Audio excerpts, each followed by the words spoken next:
নমস্কার, আমি জয়া। আমার চ্যানেল তেজপাতা হোম ডেলিভারিতে আপনাদের সকলকে জানাই স্বাগত।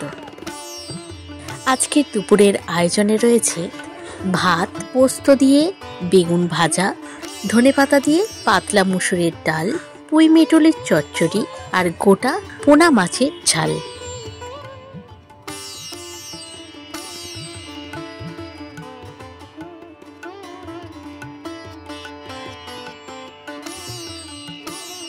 পুঁই মেটুলির চচ্চড়ি বানানোর জন্য আলু, বেগুন, শিম আর মেটুলি নিয়ে নিয়েছি। এই চচ্চড়িটা আজ আমি পেঁয়াজ, আদা, রসুন দিয়ে বানাবো। আর এখানে গোটা পোনা মাছগুলোকে ভালো করে ধুয়ে নিয়েছি। এরপর বেগুন ভাজার জন্য বেগুন কেটে নিয়েছি। এখন বেগুন আর মাছের মধ্যে পরিমাণ মতো লবণ আর হলুদ মাখিয়ে দেব।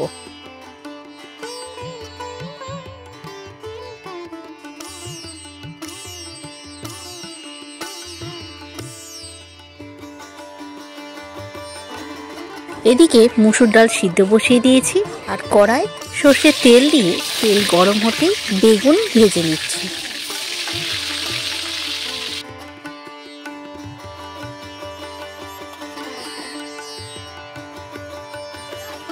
বেগুন ভাজা হয়ে গেছে, এখন উপর থেকে হালকা করে পোস্ত ছড়িয়ে দেব।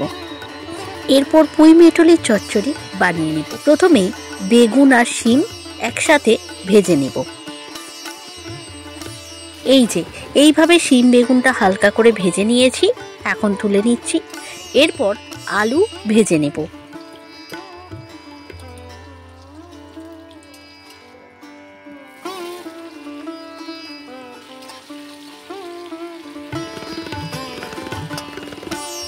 আলু ভাজার সময় এখন এর মধ্যে একটু লবণ দিয়ে দেব। এইভাবে আলুটা 5 থেকে 7 মিনিট ভেজে নিয়ে এখন তুলে নিচ্ছি। এরপর কড়াই পড়ে থাকা তেলের মধ্যে তেজপাতা, শুকনো লঙ্কা আর 5 ফোড়ন দিয়ে দেব। ফোড়ন গরম হয়ে আসলে রসুন বাটা দিয়ে দেব।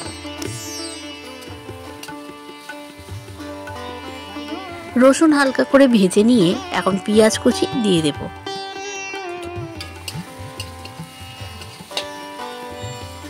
এরপর পেঁয়াজ হাফ ভাজা হয়ে এলে আদা বাটা দিয়ে দেব।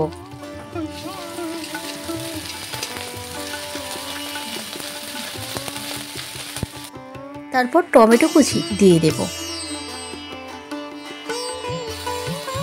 এরপর লবণ দিয়ে দিচ্ছি। এখন এইভাবে একটু সবকিছু একসাথে ভেজে নেব, তাহলে আদার কাঁচা গন্ধটা পুরোপুরি চলে যাবে। তারপর জিরে গুঁড়ো, লঙ্কার গুঁড়ো আর হলুদ গুঁড়ো দিয়ে দেব।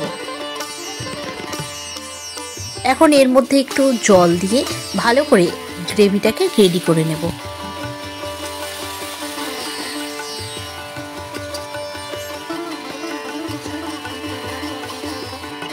এইভাবে পুঁই মেটলির চচ্চড়ির গ্রেভিটা রেডি করে নিয়ে ভেজে রাখা আলু দিয়ে দেব আর একই সাথে পুঁই মেটলিগুলো দিয়ে দেব।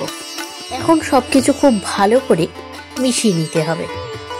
শীতকালের এই সিজনে গরম ভাতের সাথে পুঁই মেটলির চচ্চড়ি খেতে ভীষণ ভালো লাগে। যাই হোক, এইভাবে পুঁই মেটলি আর আলু প্রায় 10 মিনিট একসাথে রান্না করে নেওয়ার পর এখন ভেজে রাখা শিম আর বেগুন দিয়ে দেব।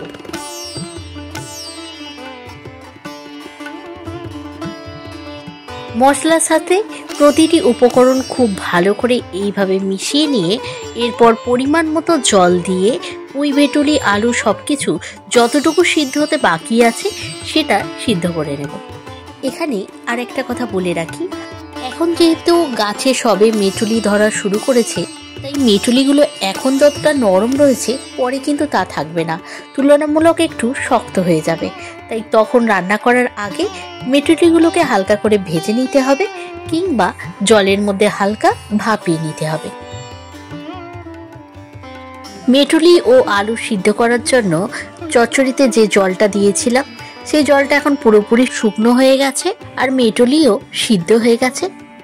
এখন নামানোর আগে হালকা করে একটু গরম মশলার গুঁড়ো দিয়ে দেব।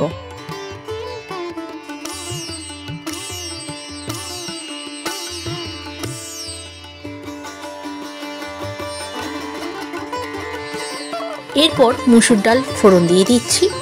প্রথমে কড়াই সর্ষের তেল দিয়ে দিলাম। তেলের মধ্যে তেজপাতা, গোটা জিরে আর শুকনো লঙ্কা ফোড়ন দিয়ে দিচ্ছি। ফোড়ন গরম হয়ে এলেই অল্প অল্প করে সিদ্ধ করে রাখা ডাল দিয়ে দেব। প্রথমে অল্প একটু ডাল দিয়ে তার মধ্যে স্বাদ অনুযায়ী লবণ আর হলুদ দিয়ে ভালো করে ডালের সাথে মিশিয়ে নেব। তারপর বাকি ডাল দিয়ে দেব।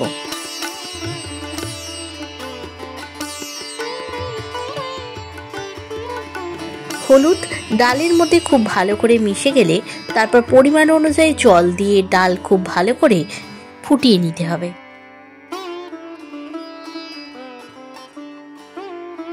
তারপর ডাল ফুটতে শুরু করলে ধনেপাতা কুচি দিয়ে দেব। এইভাবে ডাল রেডি করে নিয়েছি, এখন নামিয়ে নিচ্ছি। এরপর পোনা মাছের ঝাল বানিয়ে নেব। প্রথমে কড়ায় সর্ষের তেল দিয়ে তেল খুব ভালো করে গরম করে নেব। তারপর তেল খুব ভালো করে গরম হয়ে এলে মাছগুলো একে একে ভেজে নেব। এদিকে মাছ ভাজতে ভাজতে মাছের ঝালের গ্রেভি রেডি করে নেব। প্রথমে কড়ায় সর্ষের তেল দিয়ে দিলাম। তেল গরম হয়ে আসতেই পেঁয়াজ কুচি দিয়ে দিলাম। এরপর পেঁয়াজ হালকা করে ভেজে নিয়ে টমেটো কুচি দিয়ে দিলাম। পেঁয়াজ আর টমেটো এইভাবে 2 মিনিট তেলের মধ্যে হালকা নাড়াচাড়া করে নিয়ে এখন তুলে নিচ্ছি। এই পেঁয়াজ আর টমেটো হালকা করে ভেজে নেওয়ার পর এখন এর একটি পেস্ট বানিয়ে নেব। টমেটো আর পেঁয়াজটা মিক্সিং জারের মধ্যে নিয়ে নিয়েছি।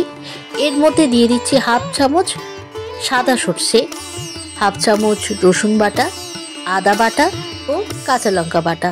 এর সাথে কয়েকটি কাজু বাদাম নিয়ে নিলাম। এখন এর একটি পেস্ট বানিয়ে নেব।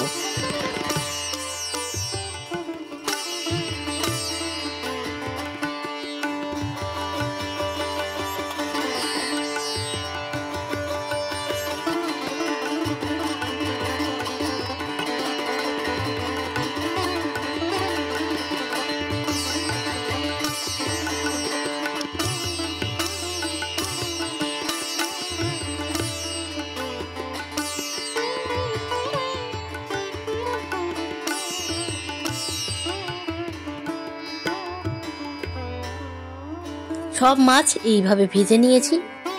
এখন তেলের মধ্যে কাঁচা লঙ্কার ফোড়ন দিয়ে যে পেস্ট বানিয়ে নিয়েছি সেই পেস্টটা দিয়ে দেব। তেলের মধ্যে পেস্ট দিয়ে ভালো করে একটু ভেজে নিয়েছি। এখন হলুদ গুঁড়ো আর রঙের জন্য কাশ্মীরি লঙ্কার গুঁড়ো দিয়ে দিলাম। যেহেতু ঝালের জন্য অনেকটাই লঙ্কার বাটা প্রথমেই দিয়েছিলাম, তাই আলাদা করে এখন আর লঙ্কার গুঁড়ো দেব না। তারপর স্বাদ অনুযায়ী লবণ দিয়ে ভালো করে গ্রেভিটা রেডি করে নিয়ে পরিমাণ মতো জল দিয়ে গ্রেভি ফুটিয়ে নেব।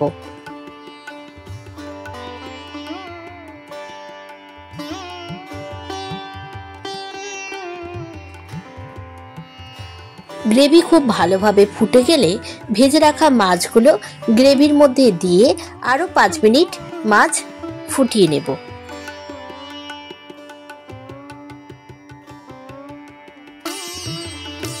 এরপর ধনেপাতা কুচি দিয়ে দেব।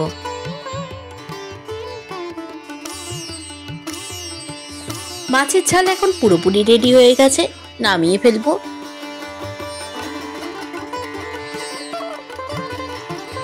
এরপর এখন থালাটা সাজিয়ে দেব।